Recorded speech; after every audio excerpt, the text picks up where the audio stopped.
50, simplement congolais.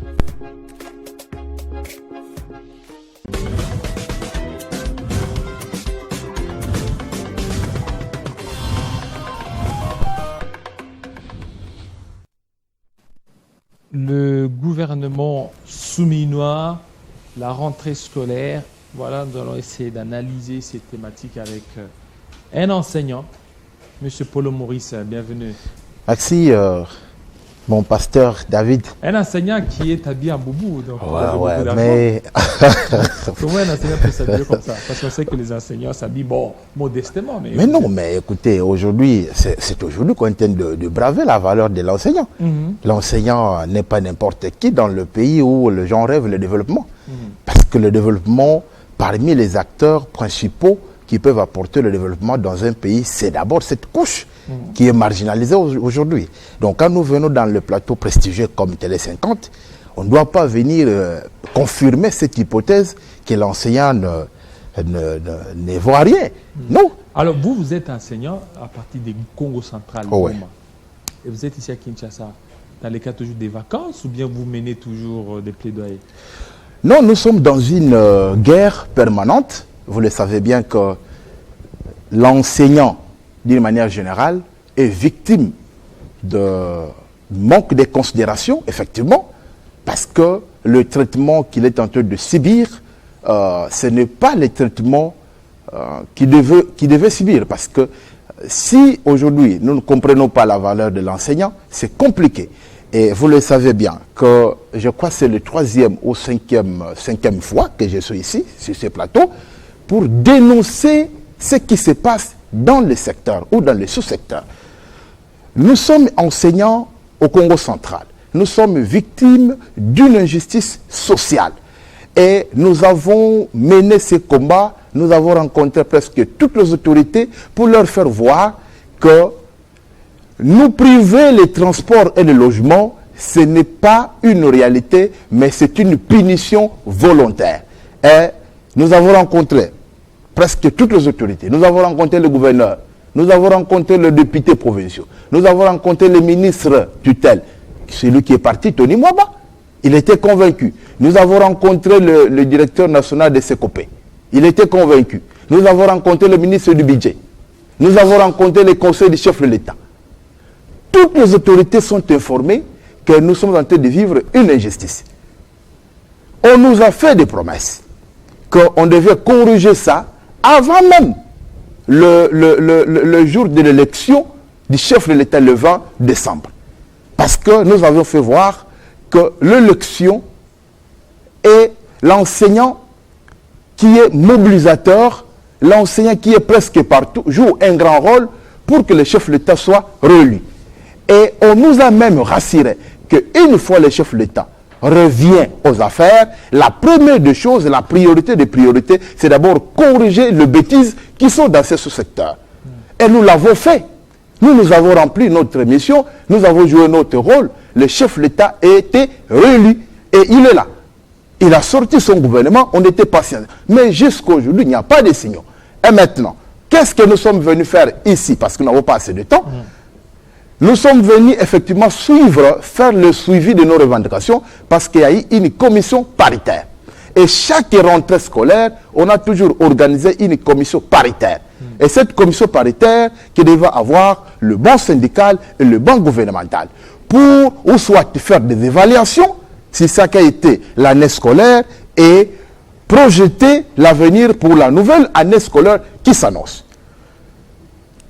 Toutes les rencontres, s'il vous plaît, avec cette fameuse commission paritaire, n'aboutissent toujours à rien. N'aboutissent à rien. À rien. Mais alors, on fait des accords qu'on n'a jamais respectés, que le gouvernement congolais n'a jamais respectés.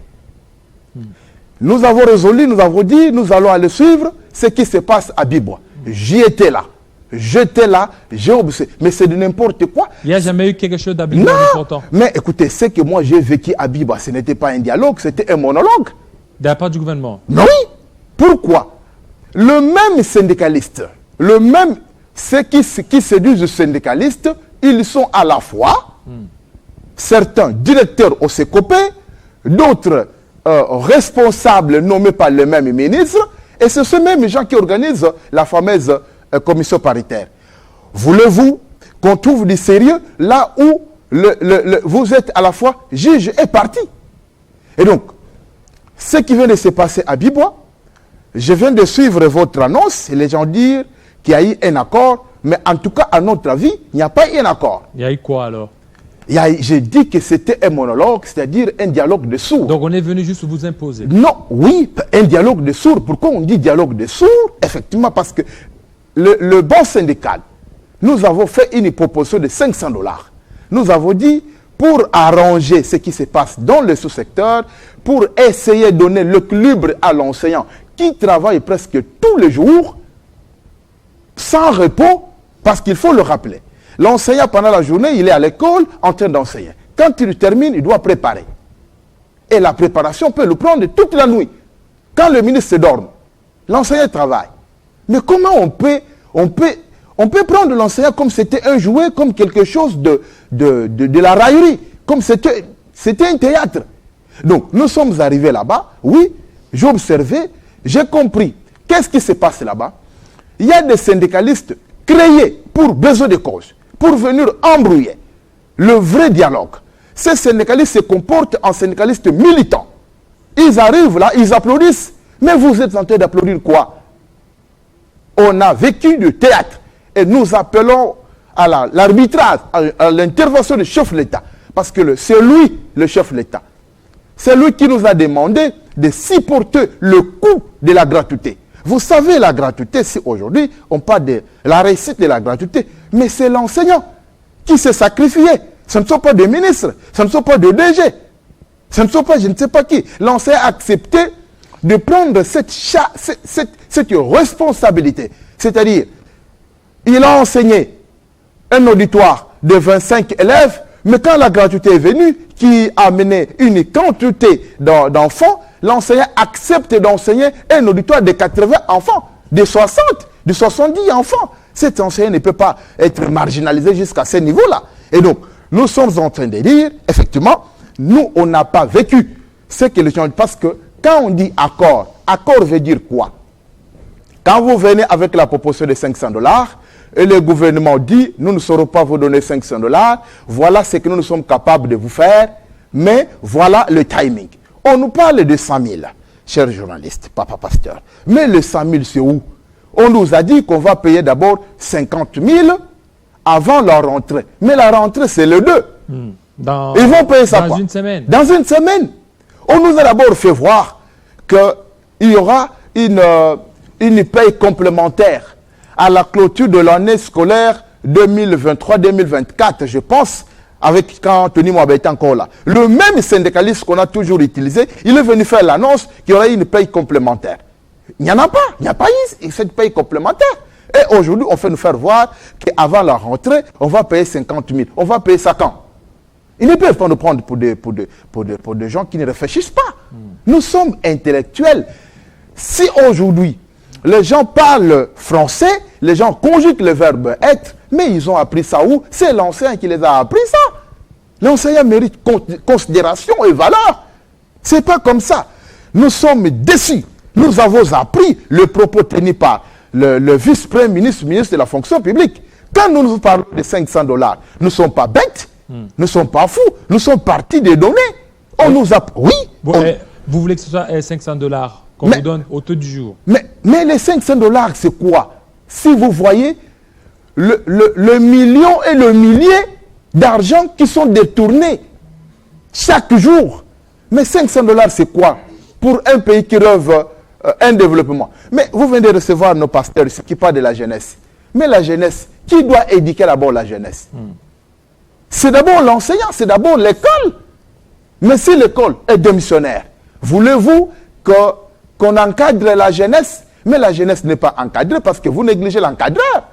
Et donc, nous avons appris qu'il y a eu 11 milliards qui a été donné pour renforcer la gratuité et renforcer le sous-secteur.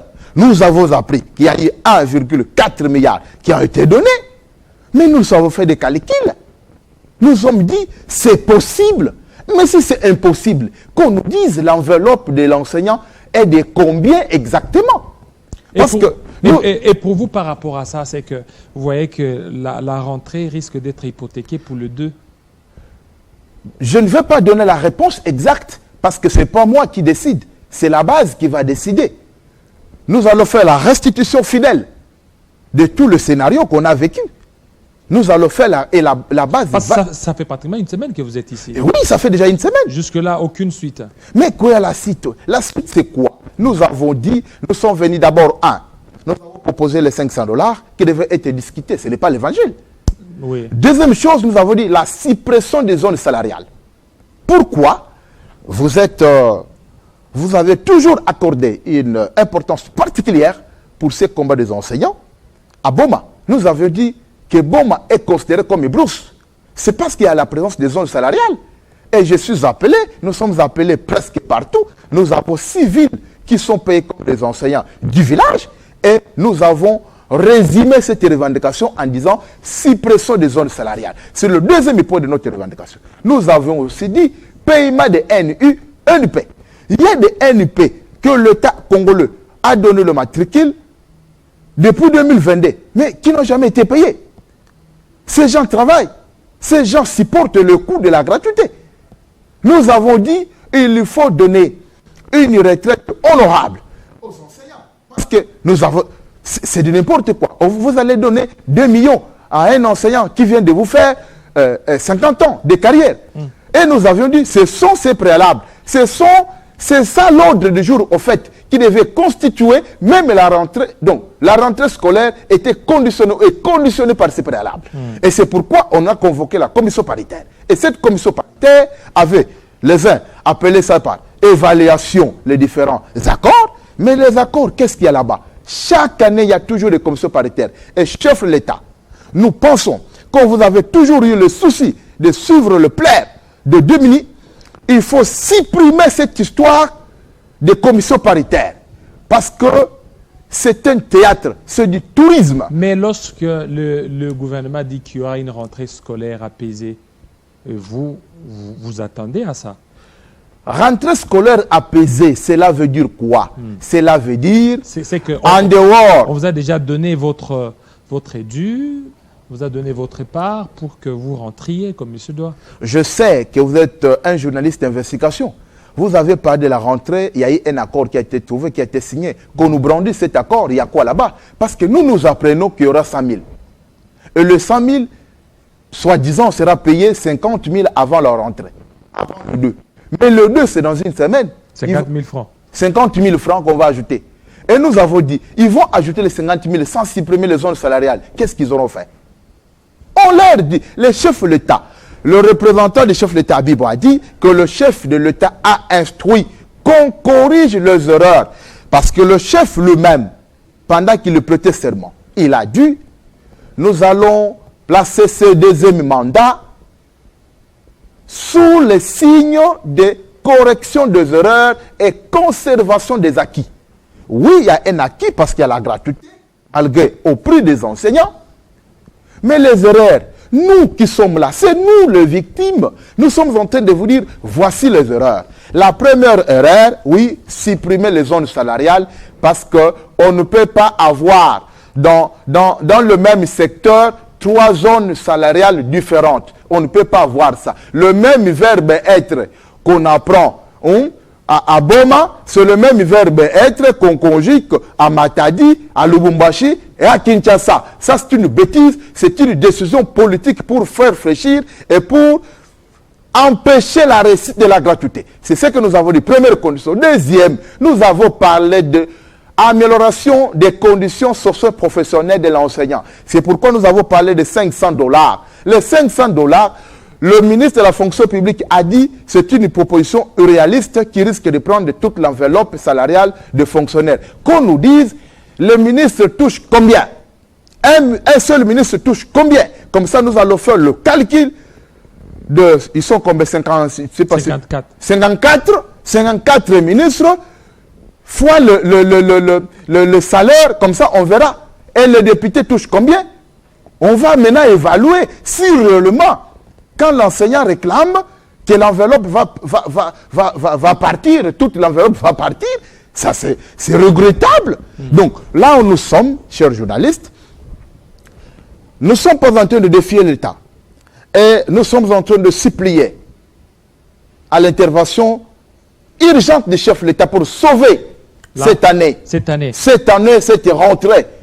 Parce que le chef de l'État est sorti avec 73%, je crois, aux élections. C'est du jamais vu.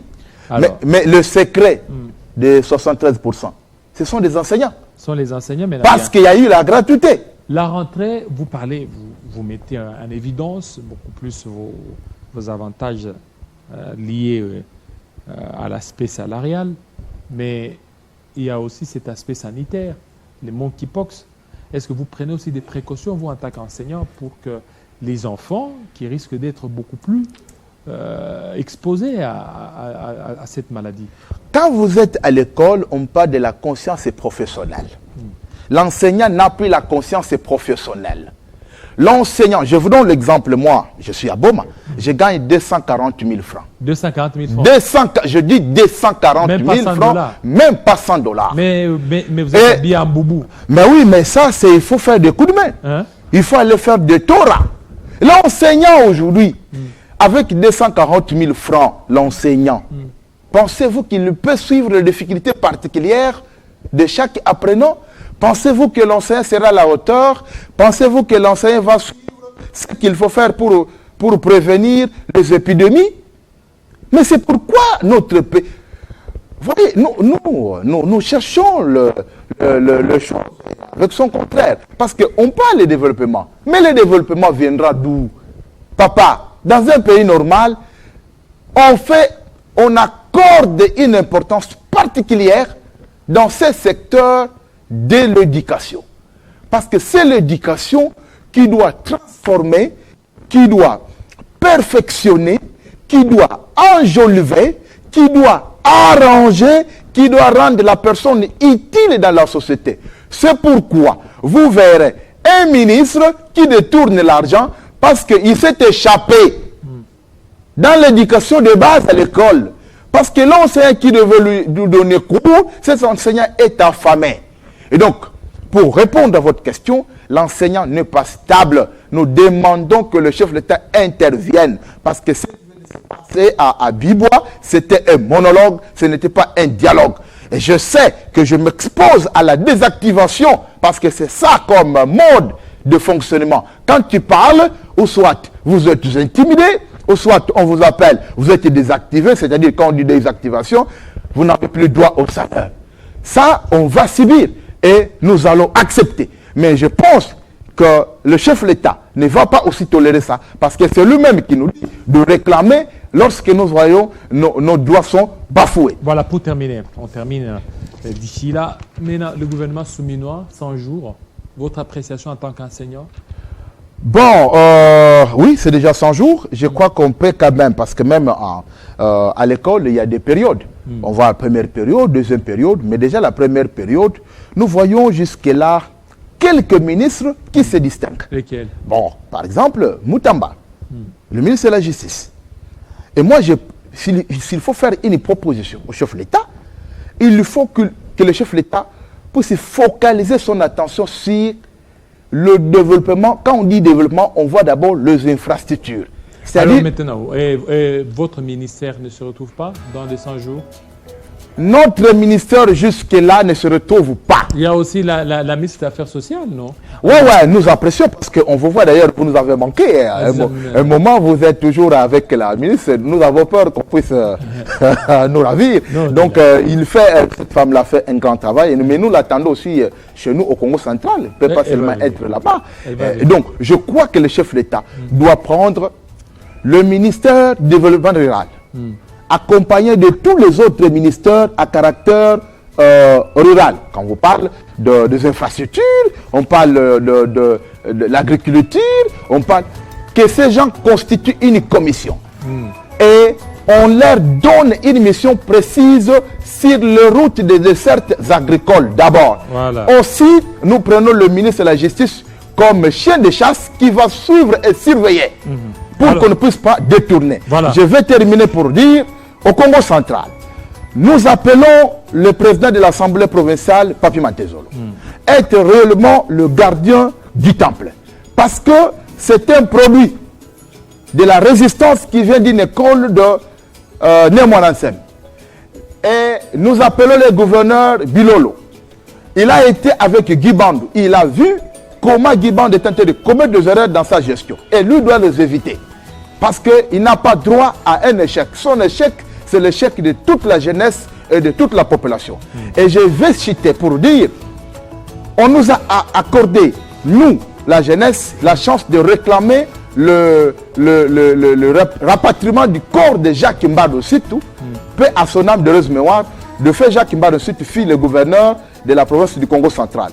Et nous voyons effectivement dans le chef de son fils, qui est à la fois fils politique et biologique, l'honorable Omega Mbadou, d'ailleurs qui va tenir une restitution ce samedi, et nous serons là, nous tous, parce que nous voyons quelque chose en lui, et donc nous appelons tout le monde de l'assister et de le soutenir. Nous, à Boma, à Kinshasa ici, on quitte demain, nous allons faire la restitution syndicale le 30 à l'UTP à partir de 13h. Nous appelons tout le monde, parce qu'après la restitution, qu'il y aura une décision qui sera prise sur la rentrée ou non. Merci. Mais nous appelons, nous avons dit, il n'y a pas eu un dialogue, mais il y a eu un monologue à Bibo. Merci beaucoup. Alors, pour terminer la série des anniversaires, alors, joyeux anniversaire à Jacqueline Moukadi. Jacqueline Moukadi, Eddie, et voilà.